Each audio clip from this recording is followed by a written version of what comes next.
જય શ્રી કૃષ્ણ મિત્રો, આવી ટેસ્ટી અને મજેદાર મંચુરિયન એકવાર ઘરે બનાવી જોજો. સ્વાદ એવો કે વારંવાર બનાવવાનું મન થઈ જાય. ચેનલને સબસ્ક્રાઇબ કરવાનું ના ભૂલશો. હાય ફ્રેન્ડ, કેમ છો બધા? મજામાં? જય શ્રી કૃષ્ણ બધાને. તો સ્વાગત છે તમારું દક્ષા કિચન ગુજરાતી ચેનલમાં.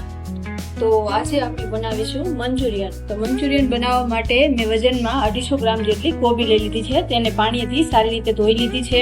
ઉપરથી જે ખરાબ પાંદ હતા એ પણ કાઢી લીધા છે. અને હવે આપણે આ ખમણી લઈ લીધી છે. આ ખમણીની મદદથી એને ખમણી લઈશું, એ પણ હું તમને બતાવું આગળની પ્રોસેસમાં.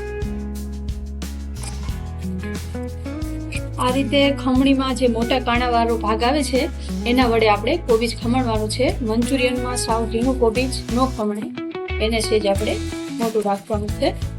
તો તમે જોઈ શકો છો આ રીતે આપણે કોબીજ ખમણી લીધું છે. તો ફ્રેન્ડ, મેં કોબીજને ખમણી લીધું છે. હવે એમાં આપણે 1 ચમચી જેટલું મીઠું ઉમેરશું અને હવે હાથ વડે એને મિક્સ કરી લેવાનું છે. મિક્સ કરી અને 2 મિનિટ માટે મૂકી દેવાનું છે. તો ફ્રેન્ડ, આપણે આમાં મીઠું ભેળવ્યું હતું, એની 2 મિનિટ થઈ ગઈ છે. અને હવે આપણે કોબીજને આ રીતે હાથ વડે નીચોવી લઈશું અને જે કોબીજમાં રહેલું બધું પાણી છે એને આપણે કાઢી લઈશું. ત્યાં સુધીમાં મેં લસણ અને મરચાંની પેસ્ટ કરી લીધી છે, તમે જોઈ શકો છો.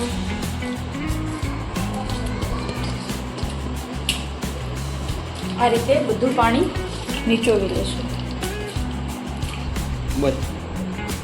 તો ફ્રેન્ડ, આ પાણીને આપણે ફેંકી નથી દેવાનું. એક વાટકામાં ભરી અને સાઈડમાં રાખી દેવાનું છે. આને આપણે છેલ્લે મંચુરિયનનો વઘાર કરી ત્યારે યુઝ કરવાનો છે, એટલે એને ફેંકી નહીં દેવાનું. તો હવે આપણે આ કોબીજની અંદર 1 ચમચી લાલ કાશ્મીરી મરચું નાખીશું. અને તમારે જો તીખાશ થોડી જોતી હોય તો તમે 2 ચમચી ઉમેરશો. મેં તીખાશ માટે 2 ચમચી લીધું છે. અને અડધી ચમચી મીઠું નાખશું. હવે 1 ચમચી કાળા મરીનો પાવડર નાખશું.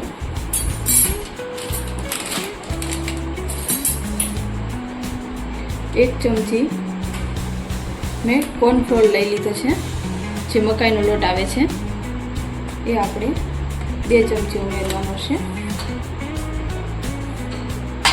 આ રીતનું પેકેટ આવે છે, તમે જોઈ શકો છો.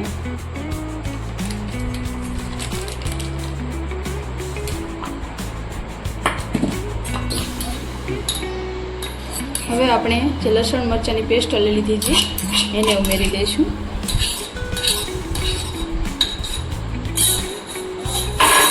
અને 1 વાટકી મેંદાનો લોટ લઈ લીધો છે, એ નાખી દઈશું.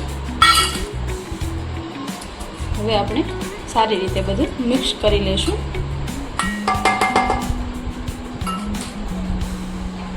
તો ફ્રેન્ડ, આપણે મંચુરિયનનો લોટ બાંધીને તૈયાર થઈ ગયો છે. આ રીતનો રાખેલો છે.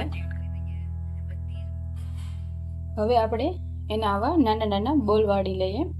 પછી આપણે એને તળી લઈશું. તો તેલ આપણે ગરમ થવા મૂકી દીધેલું છે. તો તેલ ગરમ થઈ ગયું છે. ગેસની ફ્લેમ મેં ધીમી કરી નાખી છે.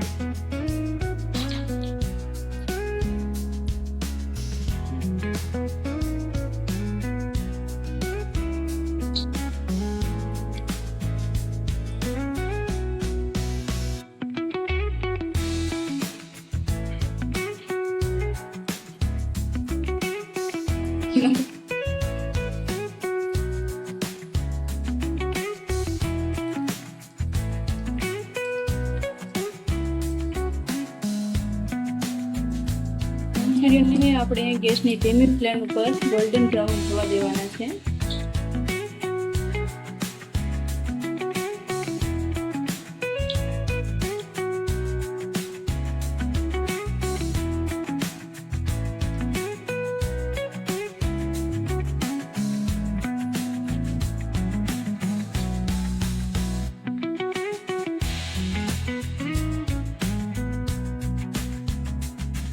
આ રીતના ગોલ્ડન બ્રાઉન થવા દેવાના છે. તમે જોઈ શકો છો આપણે કરી દીધો છે.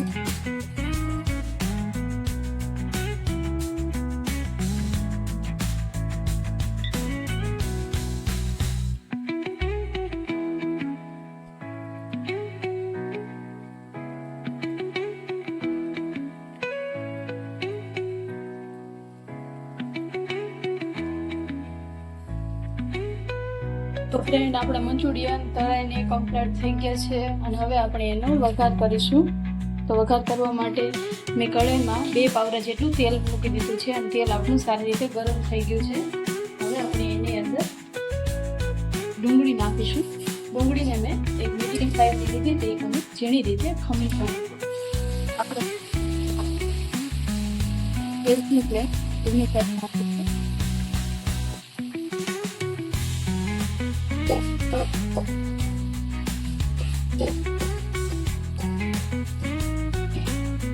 તે મરચાની અને ચિપ્સ લઈ પાડી લીધી છે, એને આપણે આ વઘારમાં નાખી દઈશું.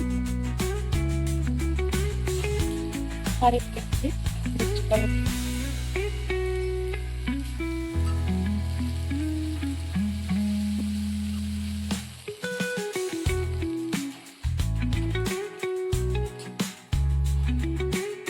હવે આપણો વઘાર સારી રીતે પાકી ગયો છે. એની અંદર આપણે 1 ચમચી કાળા મરીનું પાવડર નાખી દઈશું.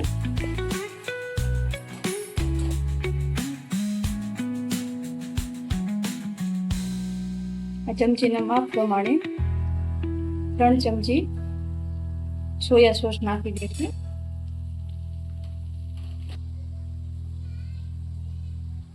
2 ચમચી ટમેટો સોસ નાખી દઈશું.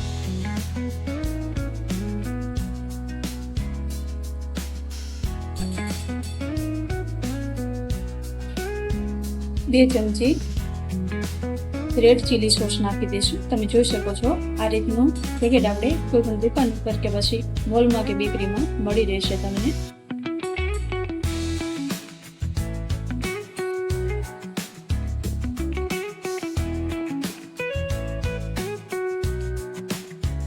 મંચુરિયનનો કલર લાવવા માટે 1 ચમચી લાલ કાશ્મીરી મરચું ઉમેરી દીધું છે.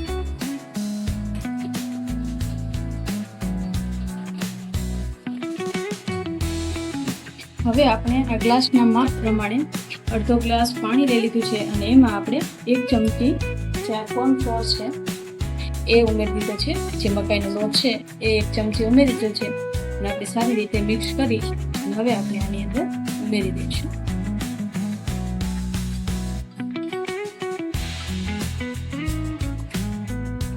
હવે આ બધી ગ્રેવી સારી રીતે મિક્સ કરી દઈશું.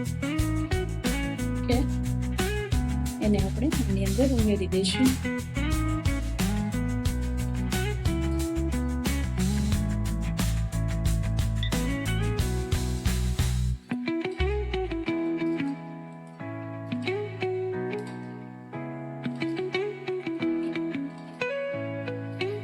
તમે જોઈ શકો છો બધું સારી રીતે મિક્સ થઈ ગયું છે.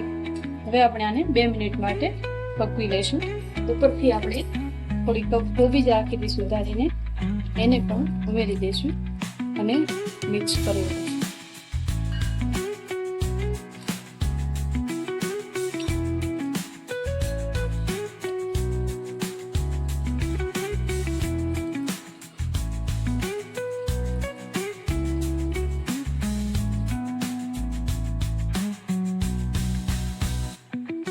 હવે આપણે મંચુરિયનમાં નાખવા માટે મેં વિનેગર લઈ લીધું છે, જે સ્પેશિયલ ચાઇનીઝ આઇટમમાં નાખવામાં આવે છે.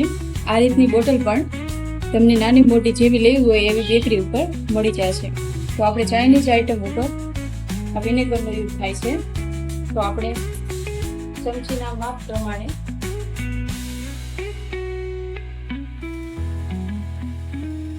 2 ચમચી વિનેગર લઈ લીધું છે, એને આપણે આમાં ઉમેરી દઈશું. અને 2 ચમચી જે આપણે કોબીજનું પાણી રાખ્યું હતું એ મેં ઉમેરી દીધું છે. જે પાણી રહ્યું આપણે મીઠાવાળું જ હતું, એટલે આની અંદર આપણે ઉપરથી મીઠું નથી નાખ્યું. અને મીઠું તમે સ્વાદ મુજબ લઈ શકો છો, ખારું મોરું જેવું ખાતા હોય છે. હવે આપણે આ રીતે મિક્સ કરી અને 2 મિનિટ માટે પકવી લઈશું.